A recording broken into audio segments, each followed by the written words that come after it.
Alhamdulillah, last week we were looking at some of the things that Imam al-Ghazali said about basically opposing the self and these appetites that we have.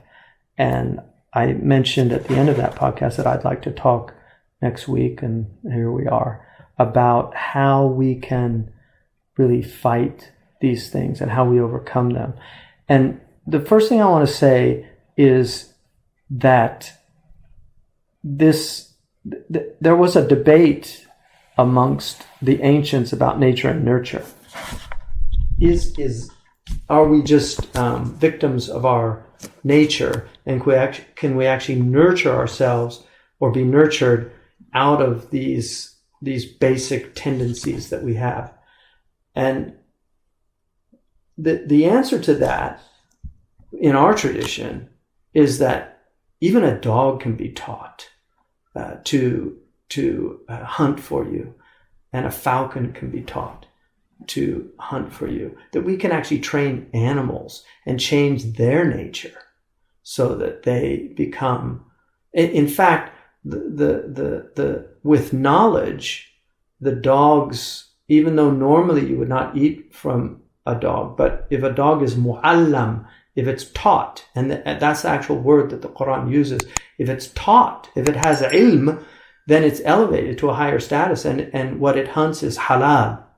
And so knowledge is the way that we overcome these things. But here, and this is where it gets really, really important, the most important and single truth that we all have to understand if we want to actually change ourselves and overcome ourselves is that we can't do it by ourselves.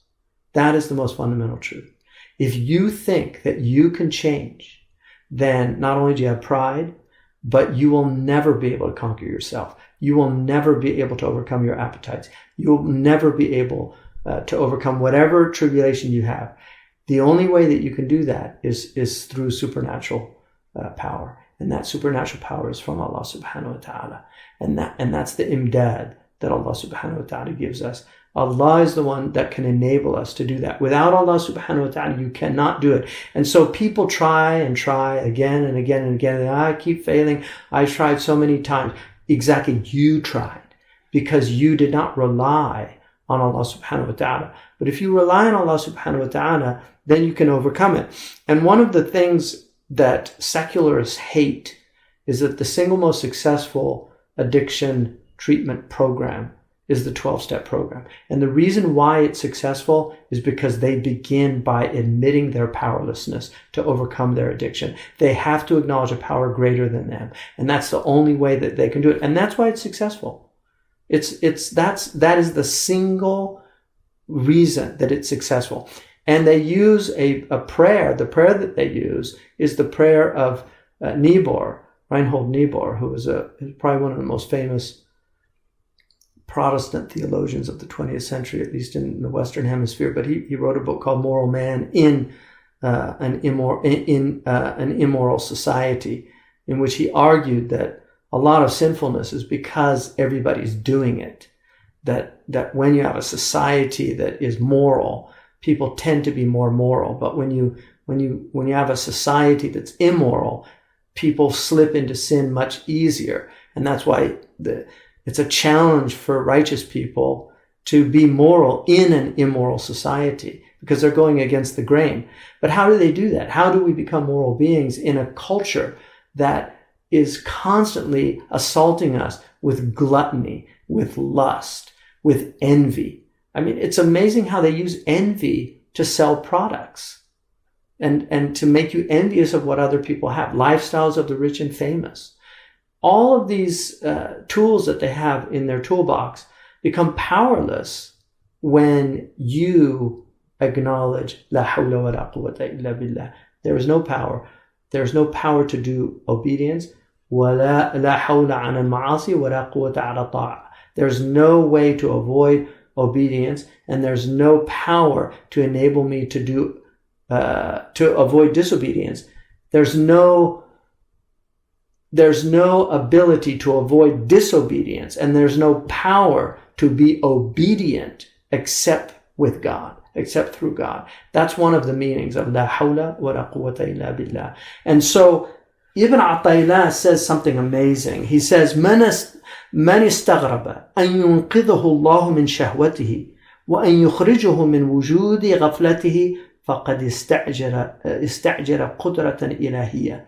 Whoever deems it strange or does not think that God can save him from his appetites and remove him from the state of his heedlessness, he has deemed divine power to be powerless, to be incapacitated. So that is istighrab here means istib'ad. He deems it unlikely that God can save him from his own appetites. That so once you acknowledge that Allah subhanahu wa ta'ala is the one only that can do that, then you have the capacity to do it. Without it, you can't do it. And that's why it's really important to remember that وَكَانَ اللَّهُ عَلَى كُلِّ شَيْءٍ مُقْتَدِرًا. Allah is capable of doing all things. In fact, Ohio, the state motto of Ohio, I think they tried to change it, but it says, with God all things are possible. And that is a metaphysical truth that is acknowledged even in a state motto. Well, so if you're suffering right now from some kind of addiction, if you're suffering if you're going on a pornographic site, if you find yourself doing these things over and over again, and you don't think God can take you out of that state, then you have incapacitated the power of God. And so what you have to do, the first thing you have to do is acknowledge, I am powerless, but God is all powerful. And through God, I can remove these things. Allah will enable me. The divine istita'a. This is what Imam al-Tahawi in his Aqidah talks about, the two types of capacity. The divine capacity, the divine enablement, and then the human enablement of means and things. When those two come together, that's when reality happens. So you have to acknowledge that with Allah subhanahu wa ta'ala. And if you do that, you will be able to overcome. But then, and this is where Ibn Ata'illah is one of our truly great spiritual geniuses. He says, ربما وردت الظلم عليك ليعرفك قدر ما من به عليك. Sometimes these dark things that you fall into are a means by which God causes you to realize the blessings of being in a state of obedience. I got a letter a few days ago from a man who told me that he had been in such an incredible state, and then suddenly, after years of really struggling, he became really successful, and he started making a lot of money. And he said his deen went out the window, and he was like asking me for help about this, like, how do I get my deen back? And he said, I'm really struggling with this. Well, the Prophet ﷺ mentioned about wealth that causes you to transgress. And these are one of the 5 things that he warned about. 7 things that he warned about. One of them was ghinan mutghiyan, like a wealth that will cause you to transgress. There was a man, Tha'laba, who used to come to the Prophet and beg him to make dua for wealth. He would say, Ya Rasulullah. And he was always in the front of the prayer line. Always. He was always the first one in the prayer line. And he begged the Prophet, and he kept doing it. And the Prophet ﷺ wouldn't make that dua for him, but he kept asking, and he was unrelenting. And finally, the Prophet ﷺ made a dua for him, and he got some wealth. He got some animals, and then those animals had animals, and then suddenly he had more and more wealth, and he began, because he had to take his animals out and graze them, he got further and further away from the masjid, and then he started not showing up for the prayer. And then when the Prophet ﷺ sent his zakat collectors, when zakat came down, he said, what, are we like Christians now? And so when the Prophet ﷺ was told that, he refused to accept zakat from him. And then the later ones wouldn't accept zakat from him. And finally, Uthman relented. But the point is that that's a man who didn't know that wasn't the right thing for him. And that's why you never ask specifically. You always do istikhara. Let Allah choose for you what's good for you. You might be struggling in your business. might be the best thing for you. But no, we want it our way. And this is where, one of the things Imam al-Ghazali says, and this is one of the most powerful things I've ever heard him say, and he said many, many powerful things. He said that when you get angry about things not going your way, you are basically angry because al-umur jarat ala muradillah la ala muradika. Because matters were in accordance to God's will as opposed to your will. And what, thy will be done, not my will be done. And that's where you have pride. And that's why pride is the underlying human crisis. This pride, thinking you can do it yourself. Thinking that you're doing some gift to God. لا تمنوا علي إسلامكم بل الله يمن عليكم أن هداكم. Don't tell me how much you've done for Islam. I mean, you can say like that famous speech, ask not what Islam can do for you, but ask what you can do for Islam. What you think that you're doing some favor to God? Everything's from Al-Mannan. He's the only one that can do that. Like, he can remind us of all the blessings he's given us. He can do that. When we attempt to remind, like, look how much I've done for you. What did you do for me? What have you done? Everything you did for me. And I am obliged to thank people for helping me. But I have to see that there are means by which God has helped me. Because if I don't, it's shirk. But I do. We thank the asbab and we honor the asbab. That's true. But we have to also recognize that's what they are. They're means. They're not ends. That Allah is the end. وَإِلَىٰ رَبِّكَ الْمُنْتَهَى. Everything ends with God. And so that's a very different approach to this. So he's saying sometimes he'll do this in order for you to know his blessings. So that's really important. That sometimes your appetites happen to show you the blessing of being able to contain yourself, to restrain yourself from those appetites. So it's what they call in Alcoholics Anonymous, falling off the wagon. That will happen in your struggle. And that's why the nafs al-lawama, those are the good people. You're not at mutma'inna yet, but you're fighting it. So if you fall, you just get back on. If you fall, you get back on. If you fall, you get back on. That's the path. And I was once in Kuwait with Sheikh Abdullah bin Bayya, and we were in the airport, and there was a soccer team that came from one of the Arab countries. And they were all young men, athletes. They looked very, really in good shape and everything. And Sheikh, mashallah, he has that beautiful aspect, and he just has the haiba of the scholars.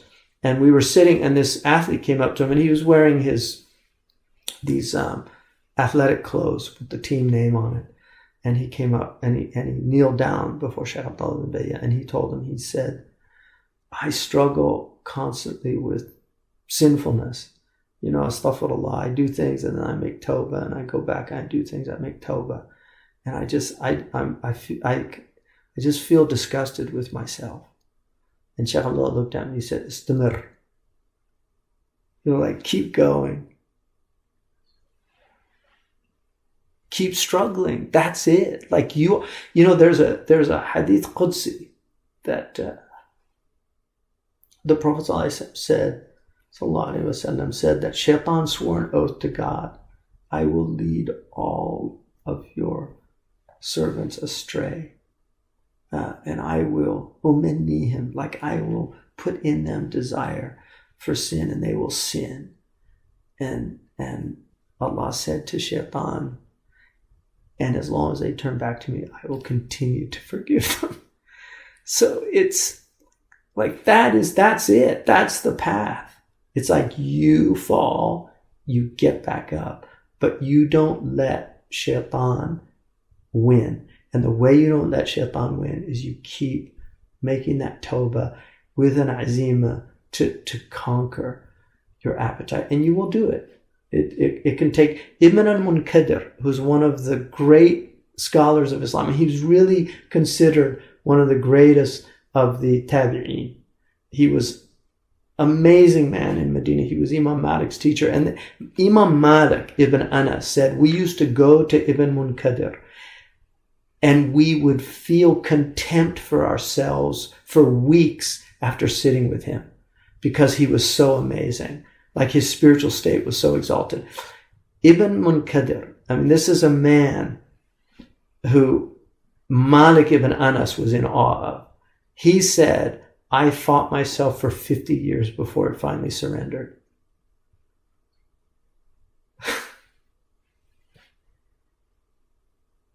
So that's the path.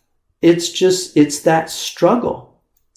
And if you don't know the blessings of obedience and practice, and you're not grateful for them, they'll be taken away from you.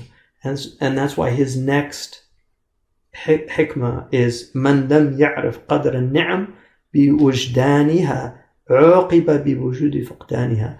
That whoever does not know the weight of the blessings when he has them, his punishment is to know them once he's lost them. And so our basic state when we're children is innocence, and we enter into adulthood and we begin to sin, and then that darkens our souls. But you polish the soul with tawbah and with good deeds and with good actions and with knowledge and all these things. And that's the struggle. It's a harb sijal. It's a war of attrition, us versus shaitan. And if you're a believer, you will win in the end, even if it takes a long time. So the single most important thing for you to overcome yourself is not to rely on yourself, but to rely on Allah subhanahu wa ta'ala. وَعَلَىٰ رَبِّهِمْ يَتَوَكَّلُونَ. On their Lord they rely. That's tawakkul. And this is why Imam al-Ghazali, in his genius, he put in his Ihya, the chapter on Tawheed is called Tawheed wa Tawakkul, because it's through seeing the unity of God and seeing God behind everything that you're able to trust in God, because you're aware that He is omnipresent with His knowledge. He's with us always, and He will never abandon us as long as we call on Him. He is a generous Lord. He will never abandon us as long as we call on Him. And whatever sin you might be in, you have to know, all you have to do is turn to Allah subhanahu wa ta'ala with tawbah. He is a tawwab. And that's who our Lord is. He's the oft returning. As long as you return to Him, He will return to you. In udtum udna. If you come back to me, I'll come back to you. That's what He said to Bani Israel. The Jews can turn to God anytime they want. They were His chosen people. He elevated them. He privileged them above humanity. He gave them so many gifts. And He reminded them, "Udhkuru ni'mati alaykum." Remember the blessings that I gave upon you. They were given all those prophets, all those things. But if they're in sinfulness, if they're in disobedience, we should want good for them. We should want guidance for them because they're children of prophets. Who wouldn't want good for children of prophets? Awlad Ya'qub. And so that's our tradition, is to struggle with the self until the self submits to Allah subhanahu wa ta'ala. But it's recalcitrant, and that's the nature of the soul. It will fight, and we have to fight better, more intelligent, more strategic, and inshallah Allah will give us tawfiq. Alhamdulillah. Inshallah, I want to talk next week about particularly the sin of the eye, because the eye of all things is the quickest to corrupt the heart. So whatever you're watching, just know that those images that you're allowing into your heart, if they're corrosive, they will destroy the spirituality of your heart. And it's said that the inner eye is far more delicate than the outer eye. And look how a little speck, when it gets into your eye, there's nothing you can do until you get that speck out of your eye. It's just amazing. A tiny little speck. And the inner eye is far more sensitive than that outer eye. So you have to really protect your eyes. قُلْ لِلْمُؤْمِنِينَ يَغُضُّوا مِنْ أَبْصَارِهِمْ وَيَحْفَظُوا فُرُوجَهُم. I mean, it's interesting. It says, say to the believers to lower their gaze and then guard their private parts. Is there a direct relationship? Direct relationship. And then it says that is purer for them. So inshallah, that's what I'd like to talk about. The crisis of pornography in our community and in the general community, and also globally. It's become such a horrific problem. And it's also, it's just involved. The people that are producing it are some of the most evil people on this planet. There's sexual trafficking. There's just the things that they do to these poor women that are involved in these things is horrific. So I want to talk about that because I think it's a serious problem. And it's one of the major things that we need to overcome is the sins of the eye, inshallah. Jazakumullah khairan. Wassalamu alaikum wa rahmatullahi wa barakatuh. Until next week, inshallah.